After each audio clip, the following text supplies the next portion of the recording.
Today, I'm going to explain a mystery horror movie called Pontypool. Spoilers ahead. Watch out and take care.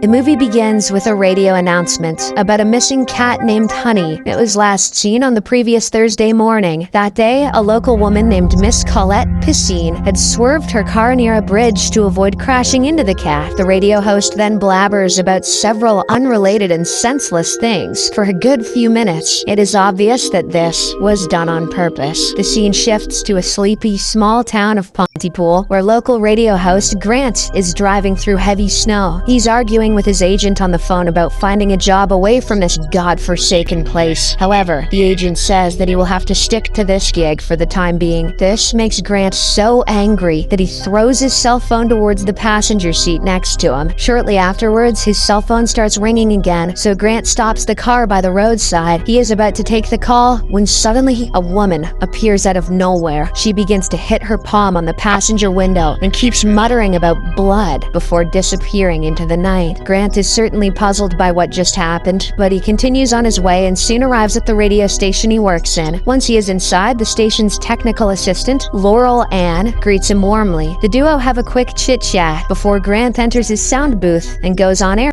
He introduces the listeners to his producer, Sydney Briar, and his technical assistant, Laurel-Ann. He then reveals that Laurel-Ann was deployed in Afghanistan not too long ago, but this makes Sydney laugh, and she calls him a newbie. As everyone in town knows, Laurel-Ann is a war veteran. After some playful banter between the three, they then switch to Ken, their on-the-field reporter. However, as the radio show continues, Sydney gets increasingly frustrated by Grant's shock-jock style. He pokes satirical jabs at Ken and also makes jokes about several local issues. Sydney asks him to reel back his dark humor style, but Grant continues doing what he likes and spouting off whatever comes to his mind. He refuses to listen to Sydney's direction, so she takes him off the air before he's finished off with his rants. They then get into an argument, with Sydney telling him that he should be sharing news and not pulling the audience's leg. She talks about the danger of such gossip, while Grant defends what he's doing. He tells her that he's just trying to piss people off because that's how they'll build a core of loyal listeners. However, Sydney tells him that people in small towns are fiercely proud. They need to know facts and not feel like the presenter is just a jerk with a radio show. She goes on to let him know that he will embarrass and alienate his audience if he continues in this way. Perhaps a podcast would be a more successful venture. After this heated argument, Grant gets back on air and shares his story about the strange woman he saw on the way to work earlier. He asks his listeners if he should have called 911 or just moved on with his life. Just then, Laurel-Ann informs Sydney about an ongoing hostage situation at a nearby restaurant. There isn't much information about this incident, so Laurel-Ann tries to tune directly into the local police's radio. Sydney, on the other hand, checks her own sources and asks the technical assistant not to let Grant know about this. Unfortunately for her, Laurel-Ann has already passed on the message to his earpiece. Following this, Grant cuts off his call-in segment to report on the situation. Sydney asks him to let it go, since the police officers are probably drunk, as it's the end of ice fishing season, but Grant zeroes in on this information and shares it on air, commenting that everyone in Pontypool being drunk is a very common occurrence. As he is cracking this joke, he gets more information that the hostage situation has already resolved itself. The police have 2 suspects in custody, both of whom are unarmed. The 3 people they were supposedly holding up have fled the scene. Enraged, Sydney storms into the recording booth while Grant is chuckling to himself about the absurdity of this case. He says that they need to learn to laugh at themselves sometimes, but she points out that the story's not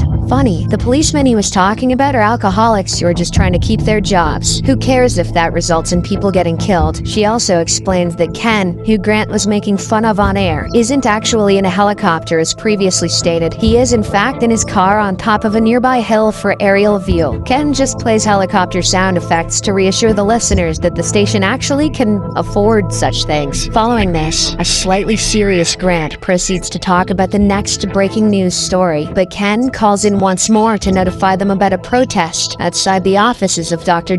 Mendez. He reports that there are hundreds of people surrounding the building currently. Ken continues that the people seem to be trying to cram themselves inside. In a shocking turn of events, Ken follows up that the side of the building seems to have burst, and people are spilling out, getting trampled and killed. A shocked Grant asks them if there's any police around, and Ken mentions that there's a convoy of trucks, military vehicles, and helicopters. The line then gets cut off as Ken states that the road is blocked and he can't leave. Laurel-Ann tries to reach the police department to confirm this news, but can't reach anyone. They're also unable to contact Ken again and have no other news about the supposed riot. Following this, Laurel-Ann and Sidney work in the background, while Grant puts on a local band named Lawrence of Arabia. On air, the two ladies can't find any other news channel reporting on it, but Laurel-Ann has a hysterical caller on the line who seems to be near the situation. After the performance of the band, Sidney tells Grant that they have a total of 10 eyewitnesses in town who are willing to share what they know. They're going live with a local man named Steve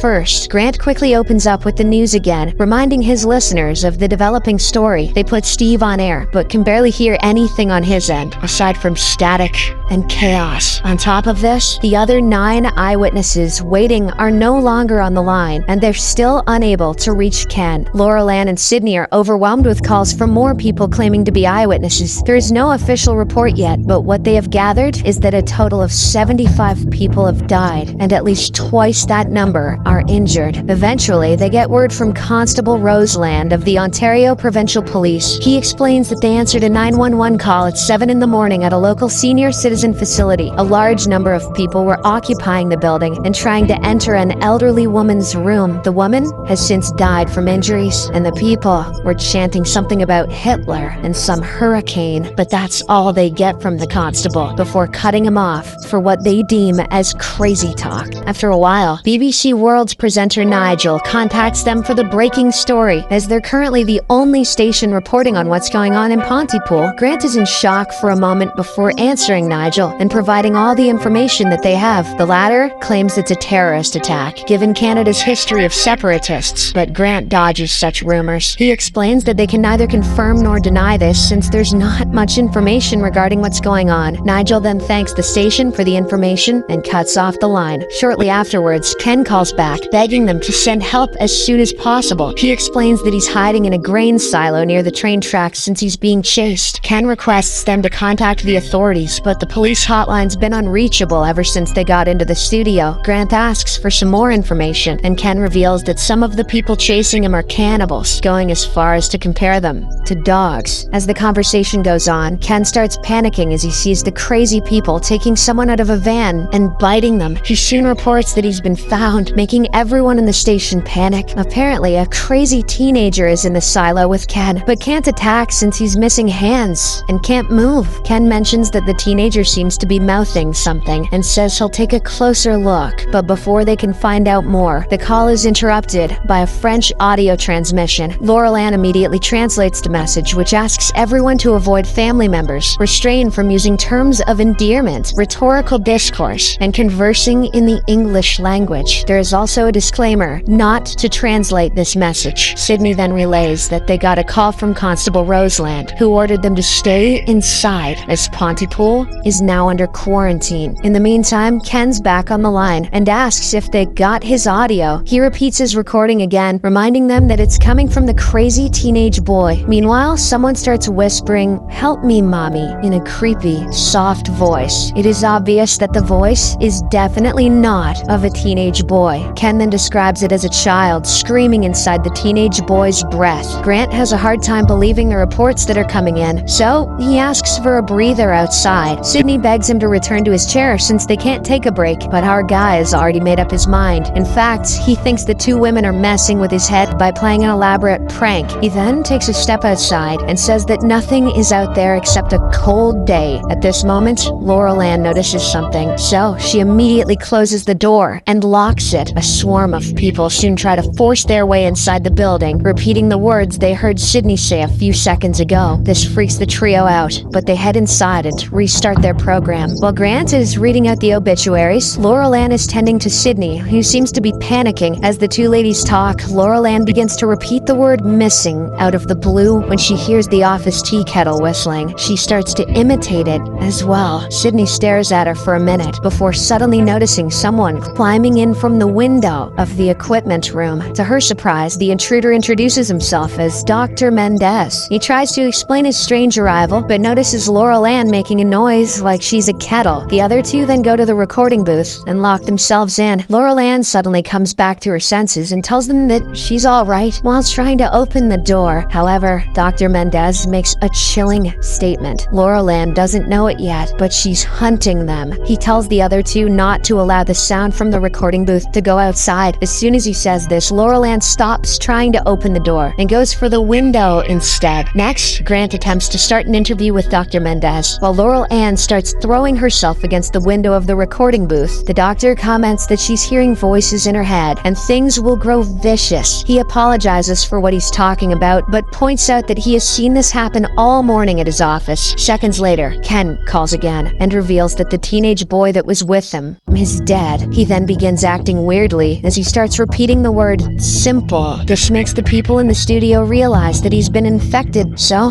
they cut off the phone. As they are talking about Ken, they notice that Laurel-Ann is eating her lower lip. Dr. Mendez asks Grant if he's sure she can't hear them, and the latter confirms it, but then he wonders if she can read the lips, which lights up a bulb in the doctor's head. He realizes that whatever is happening, it's viral, but not of blood, air, or in the body, but rather in words, specifically the English language. The bug only enters its victim when the infected word is heard, as well as understood. It then copies itself in the person's understanding, driving them crazy. Hence, the group decides to shut the radio show off for the time being. Meanwhile, Sydney gets a call from her kids, and as she's talking to them, Laurel-Ann resumes trying to throw herself against the booth's window. Seeing this, Dr. Mendez comments that something strange is happening to her, something he hasn't seen before. Laurel-Ann then throws up a lot of blood on the window, including her organs, then falls back. Dr. Mendez thinks this is what happens to the bug when it can't find its next victim. Either that, or she's not infected, she just ate Taco Bell. After a few minutes, several infected people enter the building, so Grant turns off the light and they try to hide behind the booth. They hope that by playing the loudspeaker outside the building, they will be able to distract the attackers. The trio then decides to play a recording of Grant stating Sydney Briar is alive. Their plan surprisingly works, but Dr. Mendez also starts repeating the word breathe,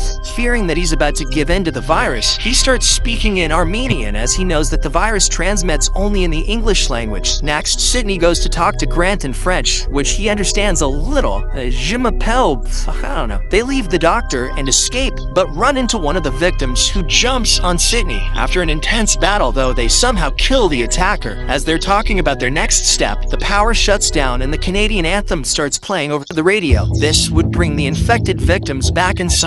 So, the duo heads for the equipment room, closely followed by Dr. Mendez. Once they lock the door, the doctor climbs outside through the window, luring the infected victims away from the building. As hours pass by, Grant tries to figure out how the virus works. Sydney, who is now panicking, begins to repeat the word kill. This makes him realize that Sydney is succumbing to the virus, so he goes to confuse her by connecting the word kill to kiss. Miraculously, the plan works, and Grant realizes that this could be the cure to the virus. He then convinces Sydney to air one last show, but as they start their program, an explosion goes off around them. Nonetheless, Grant starts rambling, connecting unrelated words. Sample is staple, and everything means something completely different. He tells his listeners to stop understanding what they're saying and simply listen to him. Grant also suggests that sample is a color, the sky is a person, and laughter is walking, and Amy Schumer is funny. He tells those listening that the military is killing scared people. In an impassioned rant, he yells out that it's not the end of the world, but rather the end of the day. Before signing off, a countdown in French begins, and the movie ends with Sydney and Grant kissing in the recording booth. Aloud. Thank you for watching.